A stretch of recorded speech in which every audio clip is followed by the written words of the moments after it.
नमस्कार दोस्तों, स्वागत करता हूं आपका अपने YouTube चैनल लेटेस्ट ज्वाइनस पर। दोस्तों, आशा करता हूं कि आप लोग अच्छे होंगे और आपकी तैयारी बहुत ही अच्छी तरीके से चल रही होगी। तो दोस्तों, आपको पता है कि बिहार स्टेट परीक्षा का एडमिट कार्ड आ गया है, जो 18 मई से 29 मई के बीच परीक्षा होनी है। और सभी लोगों को एग्ज़ाम डेट पता हो गया होगा और एग्ज़ाम सेंटर। आप लोग अपना जो भी उसके लिए ज़रूरी कागज़ात हैं वो तैयार कर लें और अपनी तैयारी को बनाए रखें। तो दोस्तों, उसी के क्रम में हमने केमिस्ट्री के कुछ प्रश्नों को जो है यहाँ पर डिस्कस किया है। यहाँ पर 50 प्रश्न हैं जो कि बहुत ही महत्वपूर्ण हैं और ये अब तक जो बीपीएससी टायर 1, टायर 2, टायर 3 और स्टेट जो हुआ था उसका जो है उसके प्रश्न इसमें शामिल हैं। और उसके अलावा भी जो संभावित हैं उनको इसमें शामिल किया गया है। इसके बाद भी बहुत सारे वीडियो आएंगे और इनका उद्देश्य होगा आपकी बीपीएससी की परीक्षा को क्लियर करना। तो दोस्तों, बिना देरी के शुरू करते हैं। शुरू करने से पहले एक बार यह कहना चाहूँगा कि अगर आप चैनल पर नए हैं तो चैनल को लाइक, शेयर, सब्सक्राइब जरूर कर लें। तो शुरू करते हैं आज का पहला प्रश्न। दोस्तों, आज का पहला प्रश्न है, लिटमस रंजक बैंगनी रंग का होता है जो निकाला जाता है दोस्तों लाइकेन से। लिटमस रंजक बैंगनी कलर का होता है और इसे लाइकेन से निकाला जाता है। यहाँ पर विकल्प बी सही हो जाएगा। शुष्क बुझा हुआ चूना पर क्लोरीन गैस की क्रिया से कौन सा पदार्थ बनता है? शुष्क और बुझा हुआ चूना पर जब क्लोरीन गैस की क्रिया से कौन सा पदार्थ बनता है? तो दोस्तों, विरंजक चूर्ण बनता है। जब बुझा हुआ चूने में क्लोरीन गैस का प्रयोग किया जाता है तो विरंजक चूर्ण बनता है। यहाँ पर विकल्प बी सही हो जाएगा। हल्दी, लिटमस पत्र आदि किस प्रकार का सूचक है? तो दोस्तों, हल्दी, लिटमस पत्र ये सब प्राकृतिक के सूचक हैं। यहाँ पर विकल्प बी सही हो जाएगा क्योंकि हल्दी भी नेचुरल तरीके से प्राप्त की जा सकती है और लिटमस पत्र भी। तो यहाँ पर विकल्प बी प्राकृतिक सही हो जाएगा। अपच का उपचार करने के लिए, अपच क्या होता है? डाइजेशन सिस्टम जब गड़बड़ हो जाता है या भोजन सही से डाइजेस्ट नहीं हो जाता तो उस स्थिति को जो है अपच कहा जाता है। तो अपच का उपचार करने के लिए निम्न में से कौन औषधि का उपयोग होता है? तो दोस्तों, इसके लिए एंटासिड का प्रयोग किया जाता है। इसमें एंटी एसिड होता है। यहाँ पर विकल्प ए सही हो जाएगा। निम्न में से कौन ऑक्सीकरण नहीं है? तो दोस्तों, दहन, भोजन का पचना, श्वसन ये सब ऑक्सीकरण हैं, लेकिन अवक्षेपण ऑक्सीकरण नहीं है। यहाँ पर विकल्प बी सही हो जाएगा। प्राकृतिक गैस का दहन किस प्रकार का रासायनिक अभिक्रिया है? तो दोस्तों, प्राकृतिक गैस का दहन ऊष्माक्षेपी अभिक्रिया है। यहाँ पर विकल्प सी सही हो जाएगा। कॉपर चूर्ण को वायु में गर्म करने पर उसके सतह पर कॉपर ऑक्साइड की एक परत जम जाती है। इस परत का रंग कैसा है? तो दोस्तों, इस परत का रंग काला होता है। कैसा होता है? काला होता है।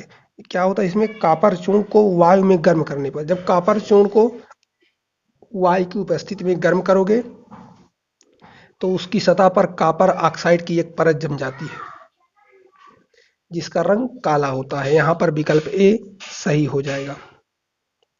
साग सब्जियों का विघटित होकर कंपोस्ट बनना किस अभिक्रिया का उदाहरण है? तो दोस्तों, ये जो है ऊष्माक्षेपी अभिक्रिया का उदाहरण है। यहाँ पर विकल्प बी सही हो जाएगा। सोडियम हाइड्रोक्साइड सोडियम हाइड्रोक्साइड का पीएच मान लगभग होता है। तो दोस्तों, सोडियम हाइड्रोक्साइड एक क्षारीय तत्व है। इसका जो है पीएच मान 14 होता है। कितना होता है? लगभग 14 होता है। यहाँ पर विकल्प डी सही हो जाएगा। किसी उदासीन विलयन का पीएच मान है। किसी उदासीन विलयन का पीएच मान है। तो दोस्तों, अगर उदासीन है तो उसका पीएच मान 7 होगा।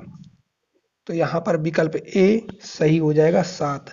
अगर 7 से कम है तो वो विलयन अम्लीय होगा।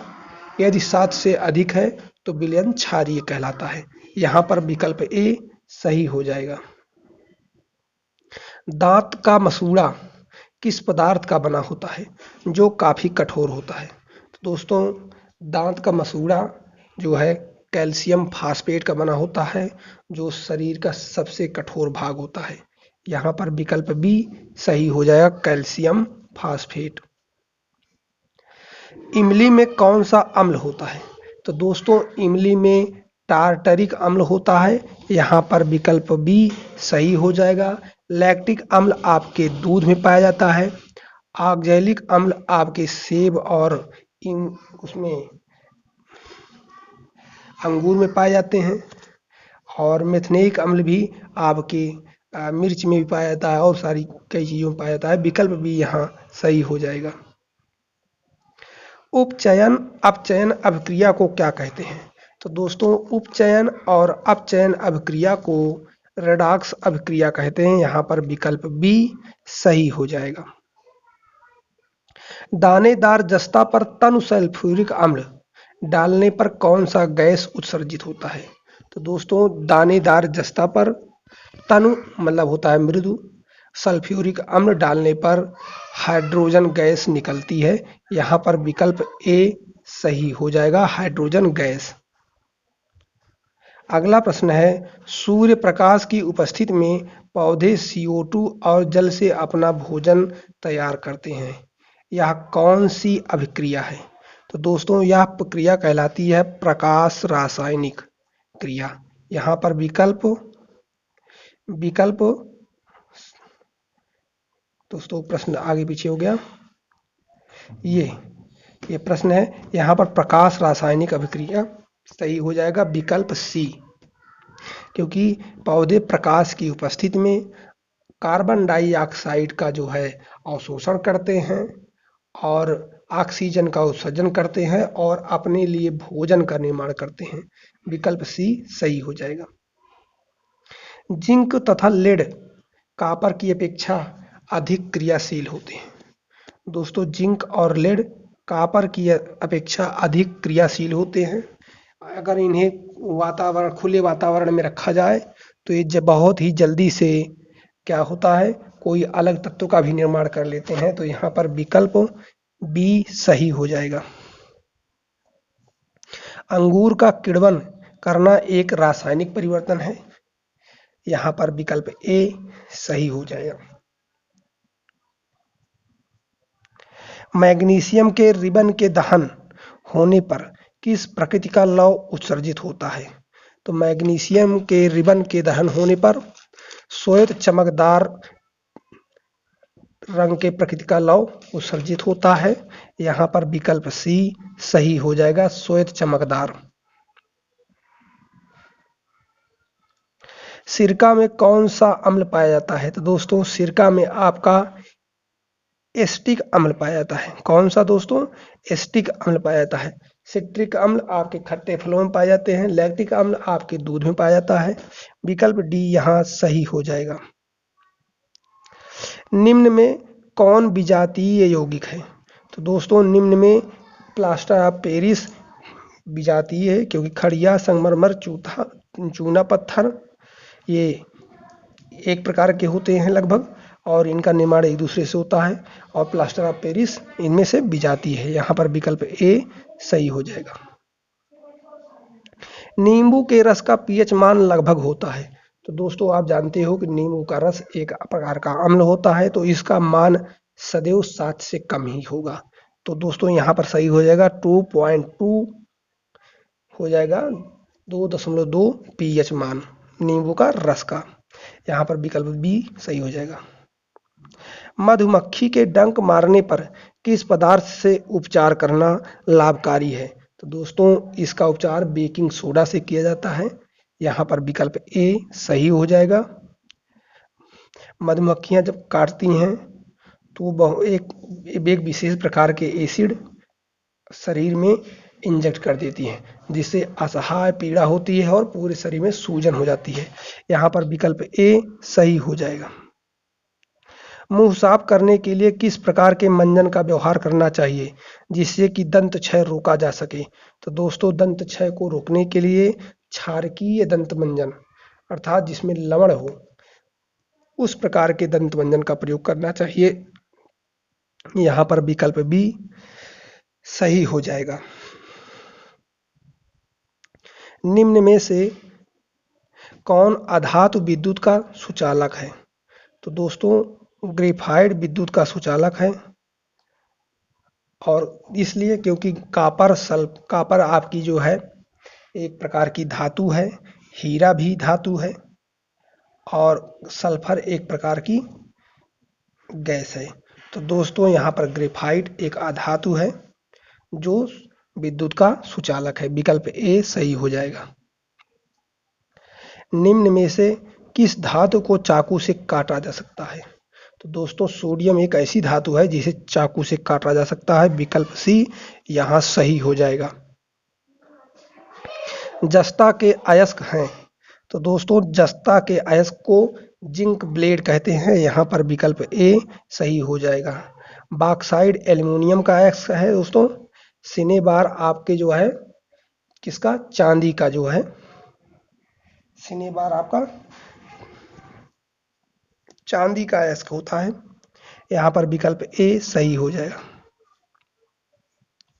एल्यूमिना का विद्युत अपघटन करने पर एनोड पर कौन सी गैस जमा हो जाती है? तो दोस्तों, उस अपघटन करने पर एनोड पर ऑक्सीजन गैस जमा हो जाती है। विकल्प डी यहाँ सही हो। अगला है, इस्पात में कितना प्रतिशत कार्बन होता है? तो दोस्तों, इस्पात में 2% कार्बन होता है। यहाँ पर विकल्प सी सही हो जाएगा। कौन सी धातु है जो अधिक तापमान पर भी ऑक्सीजन से अभिक्रिया नहीं करता? दोस्तों, सोना है। ये जो है अधिक तापमान पर भी ऑक्सीजन से अभिक्रिया नहीं करती। यहाँ पर विकल्प बी सही हो जाएगा। कौन सा धातु जल में डालने पर तैरने लगता है? तो दोस्तों, कैल्शियम जल में डालने पर तैरने लगता है। विकल्प ए यहाँ सही हो जाएगा। एक धातु के टुकड़े से पतले तार खींचे जा सकते हैं। या धातु के किस गुणधर्म के लिए उत्तरदायी है? तो दोस्तों, इसे कहते हैं तन्यता। क्योंकि कोई धातु जितनी अधिक तन्य होगी उससे उतना ही लंबा किया जा सकता है और उतना ही पतला किया जा सकता है। यहाँ पर विकल्प ए सही हो जाएगा। इनमें से कौन सी धातु चमकीला है? तो दोस्तों, आप जानते हो कि ब्रोमीन एक प्रकार की चमकीली अधातु है। यहाँ पर विकल्प डी सही हो जाएगा। धातु के बर्तन में खाना बनाया जाता है क्योंकि यह ऊष्मा का सुचालक है। तो दोस्तों, धातु के बर्तन में खाना बनाया जाता है क्योंकि क्या होता है? ये ऊष्मा का सुचालक होता है। अगर सुचालक नहीं होगा तो जो ऊष्मा होगी वो बर्तन के अंदर प्रवेश नहीं कर पाएगी, और जब बर्तन के अंदर प्रवेश नहीं कर पाएगी तो भोजन पकेगा ही नहीं। इसलिए धातु के बर्तन जिसमें खाना बनाया जाता है वो ऊष्मा और विद्युत के सुचालक होते हैं। यहाँ पर विकल्प ए सही हो जाएगा। कौन सी धातु जल के साथ अभिक्रिया करती है? तो दोस्तों, जल के साथ आपकी पोटेशियम अभिक्रिया करती है। विकल्प बी सही हो जाएगा। आयनिक यौगिक के गलनांक एवं क्वथनांक उच्च होते हैं। तो क्या होगा दोस्तों? जो आयनिक यौगिक होते हैं उनके गलनांक और क्वथनांक उच्च होते हैं। यहाँ पर विकल्प बी सही हो जाएगा। मैग्नीशियम के दहन से जो उत्पादक बनते हैं वह हैं दोस्तों, वे जितने भी उत्पादक होते हैं वो क्षारीय होते हैं। यहाँ पर विकल्प सी सही हो जाएगा। सोडियम, लिथियम, कैल्शियम और निकिल में से किस धातु को चाकू से काटा जा सकता है? तो आप लोग जानते ही दोस्तों, इस प्रश्न पर चर्चा की जा चुकी है।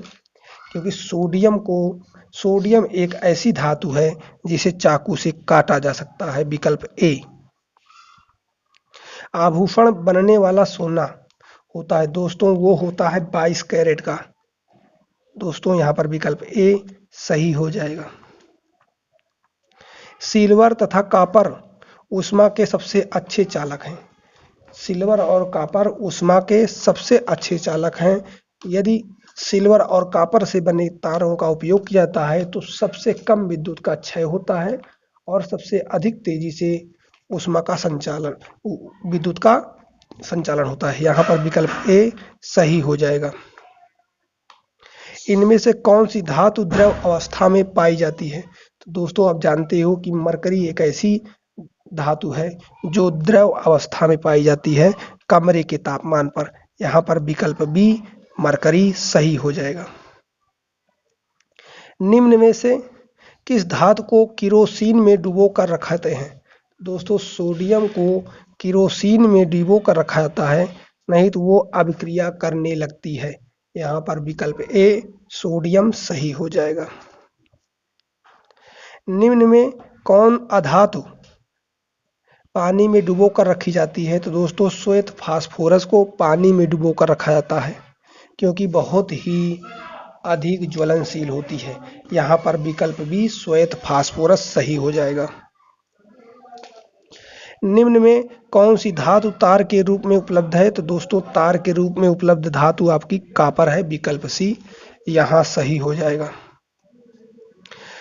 भूपर्पटी में स्वतंत्र अवस्था में पाई जाने वाले धातुएं निम्नांकित में से कौन है? तो दोस्तों जो आपकी एजी है, आर्गन आपकी मुक्त अवस्था में पाई जाती है भूपर्पटी में, विकल्प ए आपका सही हो जाएगा। निम्न में से कौन अधातु है? तो दोस्तों आप जानते हो कोबाल्ट धातु है, लोहा धातु है, सोना धातु है, लेकिन हाइड्रोजन आपकी एक प्रकार की गैस है, विकल्प बी यहाँ सही हो जाएगा। ताम्र एवं टिन के मिश्र धातु को क्या कहते हैं? दोस्तों ताम्र और टिन के मिश्र धातु को कांसा कहते हैं। यहाँ पर विकल्प सी सही हो जाएगा, कांसा। कौन सा अधातु कमरे के ताप पर द्रव अवस्था में रहती है? तो दोस्तों इसे कहते हैं ब्रोमीन। ब्रोमीन कमरे के तापमान पर द्रव अवस्था में रहती है और ब्रोमीन एक प्रकार की अधातु है, विकल्प सी यहाँ सही हो जाएगा। सीसा और टिन की मिश्र धातु को दोस्तों सोल्डर कहते हैं। सोल्डर धातुओं को चिपकाने के काम आता है और ये सीसा प्लस टिन से मिलकर बनता है। यहाँ पर विकल्प डी सही हो जाएगा। कार्बन का कौन सा अपरूप अधिक कठोर होता है? तो दोस्तों कार्बन का सबसे कठोर अपरूप आपका हीरा है।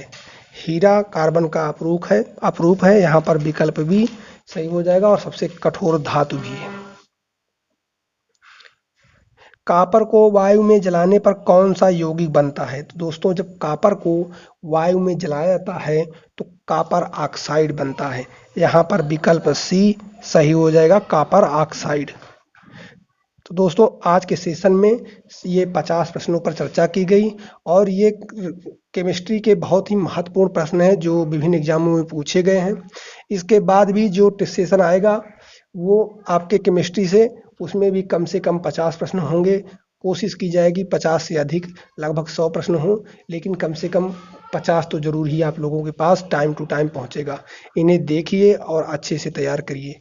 दोस्तों मिलते हैं किसी और वीडियो में, तब तक के लिए जय हिंद।